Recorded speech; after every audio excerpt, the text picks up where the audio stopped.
Welcome to the channel guys. एक बार फिर से आ गए हैं ZX टाटा सेक्टर 62 गुड़गांव। और आज जो हम गाड़ी कवर करने वाले हैं जिसने मारुति की सबसे टॉप गाड़ी को भी पीछे कर दिया, नन अदर देन टाटा पंच। और ये टाटा पंच का गाइस पेट्रोल में बेस मॉडल है, सबसे बेस मॉडल जो कि काफी ज्यादा बिकता भी है। लोग बहुत ज्यादा सर्च करते हैं टाटा के बेस पंच के बेस मॉडल के लिए। तो आइए इसको शुरुआत करते हैं। इसके अंदर एक्सेसरीज लगी हुई हैं, बट मैं आपको बताता रहूंगा कि बेस मॉडल में आपको क्या क्या मिलता है। तो अगर हम फ्रंट से बात करें तो फ्रंट की लुक बहुत ही ज्यादा पॉपुलर है पंच की, थोड़ी थोड़ी हैरियर से भी इंस्पायर है। तो फ्रंट की लुक से बहुत ही अग्रेसिव लगती है और बहुत अच्छी लगती है। तो बेस मॉडल में आपको कुछ बॉडी कलर यहाँ पर मिलता है और यहाँ पर आपको रफ ब्लैक कलर का यहाँ पर आपको बम्पर मिल जाता है। उसके बाद यहाँ टाटा की बैजिंग मिल जाती है, यहाँ हॉर्न का सेक्शन मिल जाता है। यहाँ पर ये बहुत ट्राई एरो शेप में कटिंग किया हुआ है, बहुत अच्छा लगता है। यहाँ पर आपको कोई DRLs नहीं मिलता है, यहाँ इंडिकेटर सेक्शन यहीं पर इनबिल्ट किया हुआ है और यहाँ पर हमें हेलोजन की लाइट मिल जाती है। यहाँ पर आप फॉग लैंप अलग से लगवा सकते हैं। अब हम साइड से देखेंगे तो साइड से अगर आप लुक देखोगे तो सबसे अच्छी बात यह है कि बेस मॉडल से ही आपको इंडिकेटर जो सेक्शन है वो आपको मिरर के अंदर ही मिल जाता है। ये बहुत अच्छी बात है गाइज। और इधर से देखेंगे तो यहाँ पर हमें ये क्लैडिंग दी हुई है जो कि अंडर बॉडी तक है, जो कि आपकी गाड़ी को प्रोटेक्ट करती है। अभी बारिशों का टाइम है तो आप बॉडी को प्रोटेक्ट करती है रस्ट लगने से। उसके बाद अगर हम टायर की बात करें तो टायर साइज यहाँ पर अगर हम देखते हैं तो टायर साइज हमें दिया हुआ है 185/17 R15 इंच के। यहाँ पर आपको स्टील कट व्हील्स मिल जाते हैं। इसके अंदर आपको ये व्हील कैप दिया हुआ है, ये बेस मॉडल के अंदर नहीं आता है गाइज, ये एक्सेसरीज का पार्ट है। उसके बाद अगर हम देखेंगे तो साइड से जो डोर हैंडल है ये हमें बॉडी कलर नहीं मिलता है, ये हमें ब्लैक आउट मिलता है। और यहाँ पर अगर आप देखेंगे तो क्लैडिंग यहाँ पर भी दी हुई है जो आपकी गाड़ी को प्रोटेक्ट करती है स्क्रैचेस से। उसके बाद अगर हम इस साइड देखेंगे तो हमें डोर हैंडल यहाँ पर मिल जाता है जो कि इसका टिपिकल क्लासिकल लुक देता है यहाँ पर हमें। और यहाँ पर हमें मिल जाता है 45 लीटर का पेट्रोल टैंक मिल जाता है जो कि एक अच्छी रेंज निकाल के देता है। उसके बाद पीछे भी आप देखोगे तो आपको यहाँ हेलोजन लाइट ही मिलती है और यहाँ पर आपको कोई रूफ रेल्स नहीं मिलने वाली हैं। यहाँ पर आप देखो तो ट्राई एरो शेप में यहाँ पर आपको डिजाइनिंग दी हुआ है और यहाँ पर आपको रिफ्लेक्टर्स दिए हुए हैं। पीछे का बम्पर देखोगे तो पूरा ब्लैक आउट है। यहाँ पर ट्राई एरो शेप में आपको टेल लाइट दी हुई है जो कि LED में नहीं हेलोजन में है। उसके बाद अगर आप देखेंगे तो यहाँ पर आपको टाटा पंच की बैजिंग मिल जाती है। यहाँ पर पंच की बैजिंग अच्छी लगती है, मतलब ब्लैक कलर के अंदर है जो कि कूल लगती है। यहाँ पर आपको टाटा का लोगो मिल जाता है। उसके बाद अगर बूट एक्सेस करने के लिए यहाँ पर आपको एक रिक्वेस्ट सेंसर बटन भी यहाँ पर मिल जाता है। यहाँ पर कोई डिफॉगर या वाइपर आपको इसके अंदर नहीं मिलता है और यहाँ पर आपको मिल जाता है एक स्पॉइलर। तो बेस मॉडल में यही सारी चीज़ें मिलती हैं, बहुत ज़्यादा एक्सपेक्ट नहीं कर सकते हो, बट बेस मॉडल में भी गाड़ी इतनी बेसिक नहीं लगती है, गाड़ी अच्छी खासी लगती है। अब अंदर देखते हैं तो अगर सबसे पहले मैं आपको चाबी दिखाऊं तो कोई सेंटर लॉकिंग आपको नहीं मिलेगी, नॉर्मल कीज मिलेंगी दोनों आपको। और इसको अब हम अंदर एंटर करते हैं तो इसके अंदर आपको फैब्रिक सीट्स मिल जाती हैं गाइस। और इसमें सीट हाइट एडजस्टमेंट नहीं आता है, आप बस इसको रिक्लाइन कर सकते हो और आगे पीछे कर सकते हो।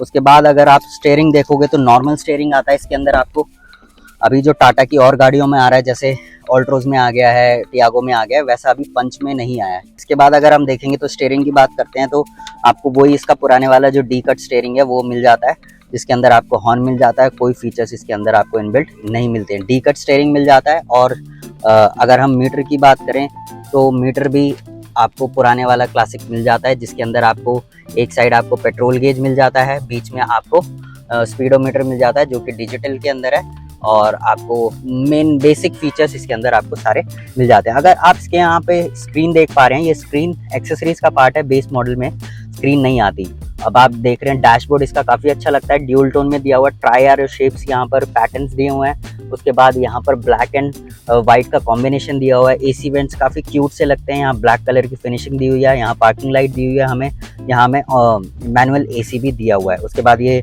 5 स्पीड का मैनुअल गियर बॉक्स दिया हुआ है। यहाँ पर आपको कुछ चार्जिंग के यहाँ नहीं मिलेगा क्योंकि ये बेस मॉडल है। यहाँ कोई आर्मरेस्ट नहीं आता। हैंड ब्रेक यहाँ पर दिया हुआ है, 12 वोल्ट का चार्जिंग सॉकेट यहाँ पर दिया हुआ है। उसके बाद यहाँ 2 कप होल्डर्स दिए हुए हैं जिसको आप यूज़ कर सकते हो। इसके बाद अगर हम इस साइड देखेंगे तो यहाँ पर हमें आइडियल इंजन स्टार्ट स्टॉप मिल जाता है यहाँ पर। उसके बाद यहाँ पर हमें एक कुछ मोड्स मिल जाते हैं, इको मोड, उसके बाद सिटी मोड और एक और सिटी मोड इसके अंदर आता है। यहाँ पर कुछ स्पेस अपने कॉइन्स या अपना फ़ोन रखने के लिए यहाँ स्पेस मिल जाता है। ABC पैडल मिल जाता है, डेड पैडल मिल जाता है। टाटा का डेड पैडल काफ़ी फंक्शनल होता है गाइस। तो ओवरऑल यही है। उसके बाद अगर मैं यहाँ आपको दिखाता हूँ तो यहाँ टिकट होल्डर के लिए स्पेस मिल जाता है। उसके बाद यहाँ पर मैनुअली आपको यहाँ डे नाइट RVM नहीं मिलता, आपको बाद में लगवाना पड़ेगा। उसके बाद इधर देखेंगे तो यहाँ भी कोई वैनिटी मिरर नहीं मिलता है और ना ही कोई टिकट होल्डर इस साइड है। यहाँ पर आपको छोटा सा कैबिन लैम्प मिल जाता है और या दैट्स इट। यही कुछ चीज़ें यहाँ पर हमें बेस मॉडल में मिलती हैं। और अगर हम डोर ट्रिम की बात करें तो डोर में आपको all black and white combination के साथ यहाँ पर हमें पूरा डोर मिल जाता है। यहाँ सिर्फ 2 पावर विंडोज़ मिलेंगी, फ्रंट पावर विंडोज़ ही मिलती हैं इसके अंदर, रेयर में आपको पावर विंडोज़ नहीं मिलेंगी। लॉक अनलॉक करने के लिए लिवर मिल जाता है जो कि पियानो ब्लैक फिनिश में है। कोई स्पीकर इसके अंदर नहीं आता है, आपको बाद में ही बाहर से इसको लगवाना पड़ेगा। सीट का कंफर्ट अच्छा है, फैब्रिक सीट्स है तो फैब्रिक सीट ऑब्वियसली कंफर्टेबल होती ही हैं। तो आगे की बात हो चुकी है, एक बार पीछे वाले रो में देखते हैं हमें क्या क्या मिल जाता है गाइस। तो पीछे की बात करें तो यहाँ से अनलॉक होता है एंड पीछे भी हमें फैब्रिक सीट्स दी हुई हैं और पीछे का कंफर्ट मतलब गाड़ी का स्पेस बहुत अच्छा है। तो मेरे जैसे 3 लोग बहुत आराम से बैठ जाएंगे या फिर 2 हेल्दी और 1 मेरे जैसा भी बैठ सकता है। फैब्रिक सीट है, एडजस्टेबल हेडरेस्ट इसमें नहीं मिलते। फ्रंट के 2 एडजस्टेबल हेडरेस्ट है, रियर के दोनों फिक्स हैं।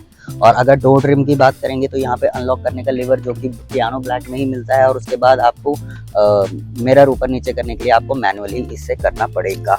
उसके बाद यहाँ कोई रेयर AC वेंट तो नहीं आता, ना ही कोई कैबिन लैम्प आता है। और अगर आप हैंडल्स देखोगे तो फिक्स हैंडल्स इसके अंदर हमें मिल जाते हैं। और बाकी ओवरऑल स्पेस अच्छा है, स्पीकर्स इसके अंदर नहीं आते हैं। सारी चीज़ें मैं आपको बता ही चुका हूँ। तो और कुछ अगर बच जाता है, छूट जाता है तो आप मुझे कमेंट में पूछ लेना। चलिए गाइस, अब एक बार इसका बूट स्पेस आपको दिखा देता हूँ कि बूट स्पेस कितना है और कैसा मिल जाता है। सो गाइस, अब बूट स्पेस की बात करें, आपको रिक्वेस्ट सेंसर बटन मिलता है जिससे आप बूट को एक्सेस कर सकते हो। बूट का स्पेस काफ़ी अच्छा है, इसके अंदर आपको स्टपनी भी यहीं से मिल जाती है। और जो इसका साइज़ है वो देख लेते हैं। साइज़ तो 185/70 R15, तो जो आपको इसके अंदर टायर वैसे मिलता है वही आपको इसके अंदर बूट के अंदर भी वही मिलता है। आई मीन स्टपनी के अंदर भी स्पेयर टायर वही मिलता है। बूट स्पेस की बात करें तो आपको स्क्रीन पर दिखाई दे रहा होगा, बूट स्पेस काफ़ी अच्छा है, अच्छा खासा इसमें आप लगेज कैरी कर सकते हो। यहाँ देखेंगे तो 1 किलो के लिए आपको एक बुक भी दिया हुआ है, तो इतना वेट आप दोनों तरफ यहाँ पर डाल सकते हो। कोई पार्शल ट्रे इसके अंदर नहीं आता क्योंकि बेस मॉडल है। तो आइए आप एक बार आपको इंजन में भी दिखा देते हैं। तो गाइस, बूट स्पेस की बात हो चुकी है, अब एक बार आपको इंजन में भी दिखा देता हूँ मैं। तो इंजन में देखेंगे तो ये काफ़ी हैवी मिलता है, 5 स्टार है तो ऑब्वियसली हैवी आपको मिलेगा। इसके अंदर इंजन जो आता है वो 1.2 लीटर का 3 सिलेंडर इंजन आता है जो कि एक अच्छी पावर भी प्रोड्यूस करता है और अच्छा माइलेज भी आपको देता है। आपको सारी पावर फिगर्स यहाँ पर स्क्रीन पर दिखाई दे रही होंगी। अगर यहाँ देखोगे तो यहाँ थोड़ा एलिमिनेटेड मिल जाता है जिससे इंजन की नॉइस थोड़ी रिड्यूस हो जाती है। आई होप गाइज आपको ये पसंद आया होगा। और कोई भी आपका कोई क्वेरी क्वेश्चन है तो आप कमेंट में मुझसे पूछ सकते हो। और भी गाड़ियों के लिए stay connected for our channel. Thanks for watching guys.